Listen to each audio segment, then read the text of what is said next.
आखिर क्यों हुआ भक्त और भगवान का युद्ध। और भक्त भी वो जो अपने भगवान का नाम लिए बिना एक पल भी नहीं रह सकते।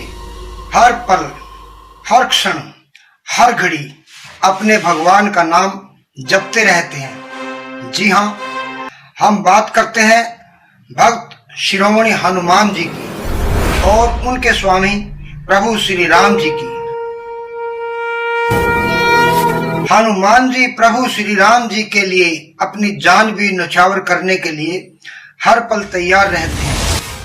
फिर आखिर ऐसा क्या हुआ कि उन दोनों में युद्ध ठन गया। क्या हुआ? जब भक्त हनुमान और भगवान श्री राम के बीच में युद्ध हुआ, युद्ध में किसकी हार हुई, किसकी जीत हुई और वह युद्ध क्यों हुआ, उस युद्ध का क्या कारण था, यही सब जानेंगे आज की इस वीडियो में। नमस्कार, आप देख रहे हैं ईश्वर ध्यान। वीडियो में आगे बढ़ने से पहले आपसे अनुरोध है कि आप हमारे चैनल ईश्वर ध्यान को अगर आपने सब्सक्राइब नहीं किया है तो कृपा करके सब्सक्राइब जरूर कर लें। तो चलिए बढ़ते हैं आगे वीडियो में। साथियों, मर्यादा पुरुषोत्तम भगवान श्री राम के परम भक्त श्री हनुमान जी के बारे में तो हम सभी जानते हैं और यह भी जानते हैं कि दशरथ नंदन श्री राम जी हनुमान जी के हृदय में बसते हैं। लेकिन क्या आपको मालूम है कि एक बार पवन सुत हनुमान जी और श्री राम जी में घोर युद्ध हो गया था।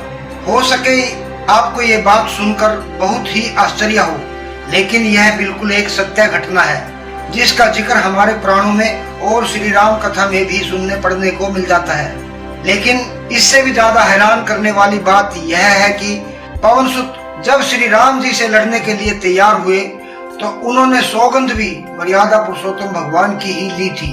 तो आइए जानते हैं कि ऐसा क्या हुआ था कि श्री राम के परम भक्त पवन सुत को उनसे युद्ध करना पड़ा। साथियों, हुआ यूं कि एक बार सुमेरु पर्वत पर सभी संतों की सभा का आयोजन हुआ। क्या वर्त देश के राजा सुकंत भी उसी सभा में सभी संतों का आशीर्वाद लेने जा रहे थे। रास्ते में उन्हें देव ऋषि नारद मिले। राजा सुकंत ने उन्हें प्रणाम किया।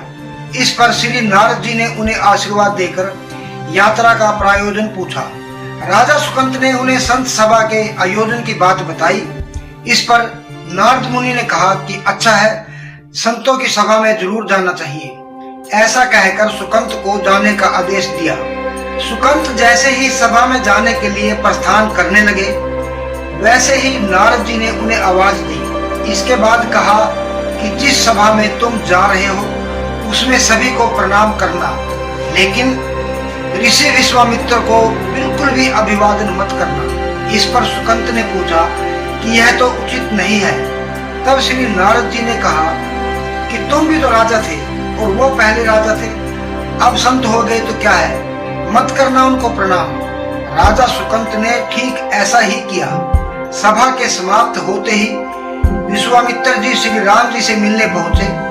वहां पहुंचकर उन्होंने बताया कि उनका अपमान हुआ है, वह इसे भूल भी जाते, लेकिन यह तो संत परंपरा का अपमान है।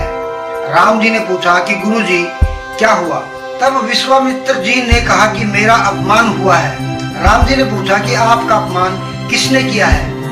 तब विश्वामित्र जी ने कहा कि जानकर क्या करोगे? इस पर श्री राम जी ने कहा कि गुरुजी, आपके चरणों की सौगंध लेकर प्रतिज्ञा करता हूँ कि जो सिर आपके चरणों में नहीं झुका उसे काट दिया जाएगा। कल सुबह ही मैं उसका वध करूंगा। श्री राम जी की सौगंध का जैसे ही राजा सुकंत को पता चला तो वह नारद मुनि को ढूंढने लगे। काफी देर तक वह परेशान रहे, लेकिन नारद मुनि उन्हें मिल ही नहीं रहे थे। व्याकुल होकर जब वह रोने लगे तब नारद जी प्रकट हुए। सुकंत ने हाथ जोड़कर उन्हें सारी बात बताई, साथ ही प्राण दान की विनती भी की। इस पर नारद जी ने उन्हें माता अंजनी की शरण में जाने की सलाह दी। यह भी कहा कि अगर उन्होंने तुम्हें बचाने का वचन दे दिया तो तुम जरूर बच जाओगे, लेकिन यह भी कहा कि वह किसी को यह नहीं बताएंगे कि नारद जी ने उन्हें यह सलाह दी है। राजा सुकंत माता अंजनी के द्वार पर पहुंचे और माता अंजनी उनके रोने की आवाज सुनकर बाहर आई। तब राजा सुकंत ने कहा कि माता मुझे बचा दे, अन्यथा विश्वामित्र जी मुझे मार डालेंगे। इस पर माता अंजनी ने सुकंत को उसके प्राण बचाने का वचन दिया। उन्होंने कहा कि तुम शरण में हो, तुम्हें कोई नहीं मार सकता। इसके बाद राजा सुकंत को विश्राम करने के लिए कहा। शाम ढले जब हनुमान जी माता अंजनी के पास पहुंचे तो उन्होंने सारी बात बताई, लेकिन सुकंत को बुलाने से पहले हनुमान से सौगंध लेने को कहा। तब श्री हनुमान जी ने कहा कि वह श्री राम के चरणों की सौगंध लेते हैं, वह सुकंत के प्राणों की रक्षा अपनी जान पर भी खेल कर करेंगे। तब माता अंजनी ने राजा को बुलवाया। हनुमान जी ने पूछा कि तुम्हें कौन मारना चाहता है। तब सुकंत ने बताया कि श्री राम उन्हें मार डालेंगे। इतना सुनते ही माता अंजनी हैरान रह गई। उन्होंने कहा कि तुमने तो विश्वामित्र जी का नाम लिया था। तब राजा ने कहा कि नहीं, वह तो मरवा डालना चाहते हैं, लेकिन मारेंगे तो राम ही ना। हनुमान जी ने राजा सुकंत को उनकी राजधानी में छोड़ा और श्री राम जी के दरबार में जा पहुंचे।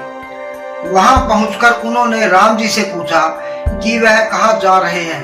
तब मर्यादा पुरुषोत्तम ने बताया कि वह राजा सुकंत का वध करने जा रहे हैं। तब हनुमान जी ने कहा कि प्रभु, उसे मत मारिए। राम जी ने कहा कि वह तो अपने गुरु की सौगंध ले चुके हैं, अब पीछे नहीं हट सकते।